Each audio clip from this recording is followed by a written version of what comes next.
Your first storyteller for the evening, a very, very good friend of mine, someone I've stayed all night drinking with as well. I asked all our performers tonight what their favorite superstition is. I liked his a lot because there's a nice OCD note to it. Your next performer said his favorite superstition is when he drives in his car, the AC and the music volume has to be kept at even numbers at all times. No odd numbers in his car. Please give it up for the amazing Carson Creecy III! Actually, it's the fourth. Carson Creecy the fourth. I don't have the first Carson Creecy. No one does. Carson Creecy the third is my dad. Hey guys, what is up, Eugenio? Yeah, I have fangs on. Little baby, look at me. Look at me, I have fangs. Because when I'm not telling stories, I do a little theater stuff. Just got back from a sold-out show at the Fun House. We're doing a live parody production play of Buffy the Vampire Slayer, the movie. It's fucking fabulous. You should check it out, Funhouse Lounge. I decided not to switch out my fangs because I have the worst luck when it comes to costumes. The worst, my whole life. In fact, my mom used to love to let me know that as a young child, as a baby, as an infant, I would always kill it at costumes. Because, as she also liked to let every single one of my high school girlfriends know, I said every single one, I should repeat that, rephrase that, as she let my single high school girlfriend know, that I was conceived during the royal wedding of Princess Diana and Charles back in the day. And so my mom thought it was hilarious for my first 3 or 4 Halloweens to dress me up as Princess Diana.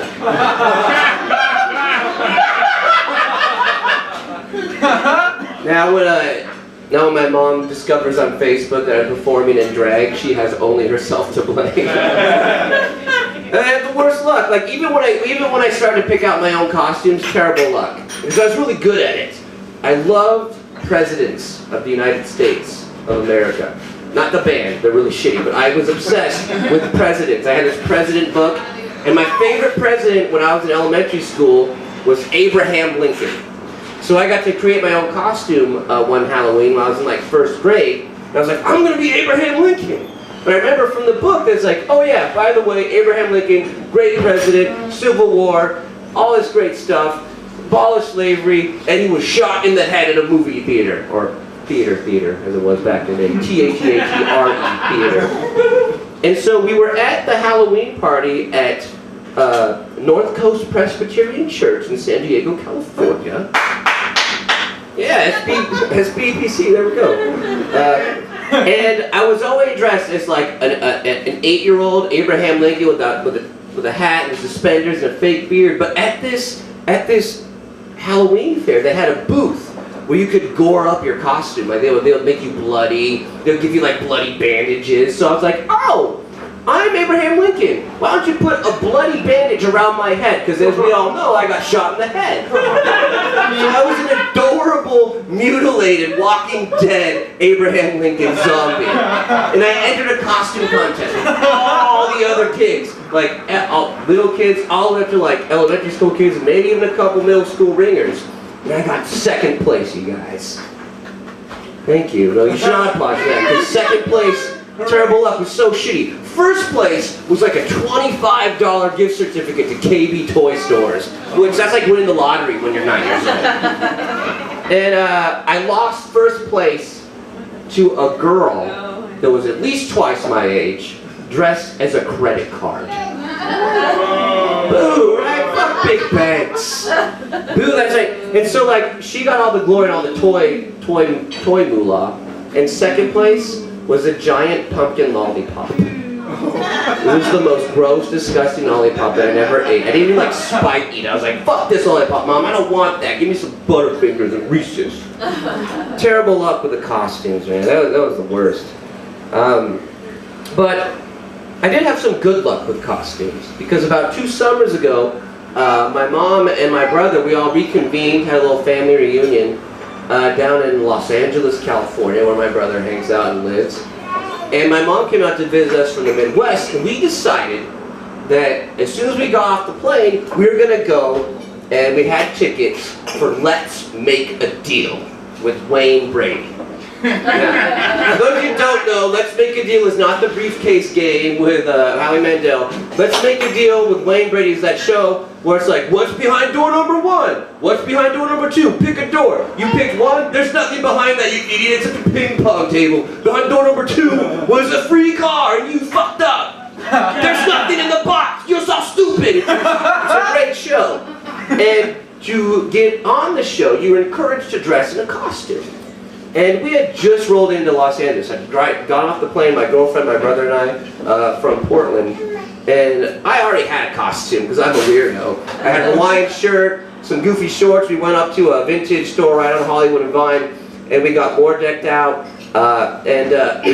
It's crazy. Like when you, have you guys ever been on a game show? It's the best, because you get free shit. But it's this big cattle call, and there's like 100 people there, and everyone there thinks they're going to be the one, right? There's 90 people there, and everyone there is going to walk away with the grand prize. But first, out of those 90 people, you got to be one of the 5 or 6 people who actually gets called by Wayne Brady to like compete on the show. And the way, and all the preparation you have is they herd you through like a trailer, and you have 20 seconds to introduce yourself in front of a bunch of producers and be like, hey, I'm Carson, Creecy the Fourth. I came here from Portland, Oregon, and I'm here to make a deal. Yeah!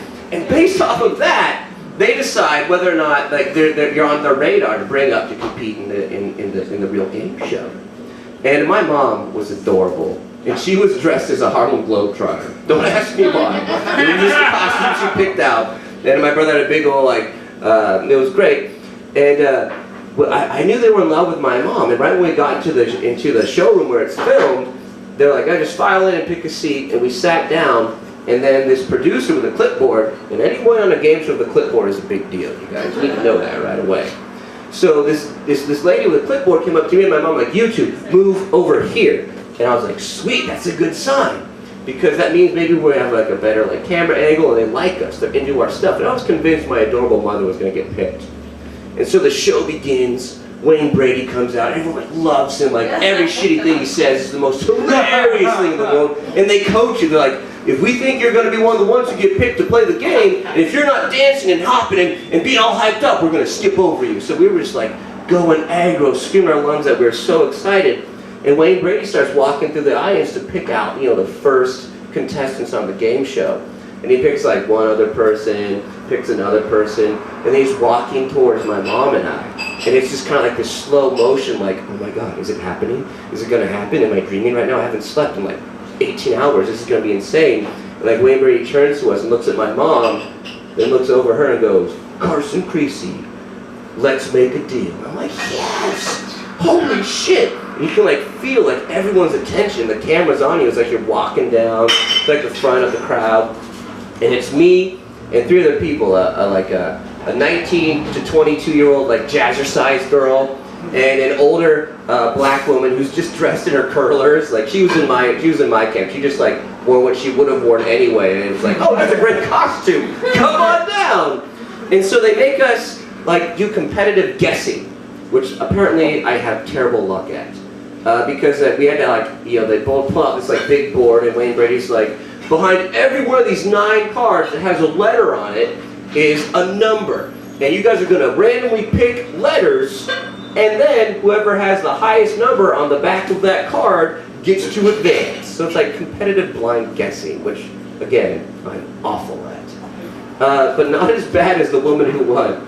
Because like there was like, it was like A, B, C, D, E, F, G, H, I, J, and we were coached to be like, yeah, I'll take A. And then Wayne Brady says, why did you pick A? And we're supposed to like, because A is for awesome, and I'm awesome, Wayne. And like, I'm playing like the whole, like, my mom's here, I got a good card in my back pocket, like I'm a good, like, sweet story. And like, the jazzercise girl, Wayne's like, and what letter do you want? She's like, B! And it's like, well, why do you want B? B is for B. I love B. So Wayne Brady has to like put words into her mouth to make it make sense. And so I'm like, I picked G. And like Wayne Brady's like, why do you pick that? Because G is the name of my mother, Gail. And everyone went, "Aw," and I'm like, "Yeah, my mom's here." So like, I had that moment where like my mom's like cheering in the back, and like, "Is that your mom right there? Oh, that's so sweet." Turn around, mom's card, and I eliminate the old woman in curlers. She's dead. I'm sorry. Power of my mom. And then the next round comes up, and now it's just between me and Jazzercise Girl. And she picks like D or E, and I pick B for my big brother Brendan, who fucked me in the ass because I do like a 2, and she beat me. So I only won $500, you guys. I only won $500 on a game show for guessing random numbers. Woo! But it's really, there's like a lot of like, show business and showmanship that goes in their shows, because like, Wayne Brady's like, "I'm sorry, Carson, you lost, but here's $500. And he pulls out like a baller wad of cash and puts it into your hand. And like, I had this cash in my hand, and I swear to God, you're just like, "Oh, this is great," and people are cheering for you as you walk back to your loser seat. I was like, I just want to give everyone $100 right now, which I should have done. Because what they do is I had this wad of $500 cash, and by the time I got to my seat, I'd already spent it. I'm like, "We're going to Ruth's Chris. We're going to get some awesome blossoms. This money's spent. I'm going to make like a credit card payment. This is going to be great." So all the money in my head is already gone, right?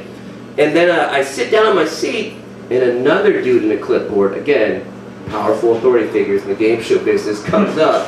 And he's like, "Oh, did you get the $500? I'm like, "Yeah, it's right here." He's like, "Sweet, I'll be taking that." Takes my $500. He's like, "Well, you just hang out after the show, and they have to sign for it to do all your tax paperwork." Fucking A, man, you win a game show prize, and the first thing you do is do tax paperwork? So after the show, all the winners are there, and the losers who maybe just won like $100 or $500. And the guy who was my favorite guy, and hence why I kept in the fangs tonight, was this dude who was dressed up as Blackula. And Blackula cashed out. He won like a 72-inch 3D television, right? And that's all Blackula. But Blackula, when he was filling out his paperwork, was like, "Hey, producer man, would it be cool if I just gave you guys a P.O. box to deliver my 72-inch 3D high-definition television to? Because I'm kind of in between residences right now." Which is a nice way of saying this homeless dude won a 72-inch 3D plasma TV. He's like, "I just need to get this to my boys so we can fix that shit. We can go party after we sell it." Which I hope they did. They're in my head, or I just picture like at some at some YMCA in downtown Los Angeles, there's Blackula and his posse just chilling to like the largest TV in the world in like an 8-person occupancy cheap hotel room. And that was the story how I was just one blind guess away from winning a car that I'd probably still be paying taxes on. Taxes are always bad, guys. That's been my storytelling time. Give it for your host, Adam Posse! Carson Creecy, everyone! Rich ass motherfucker that's not satisfied with a free $500.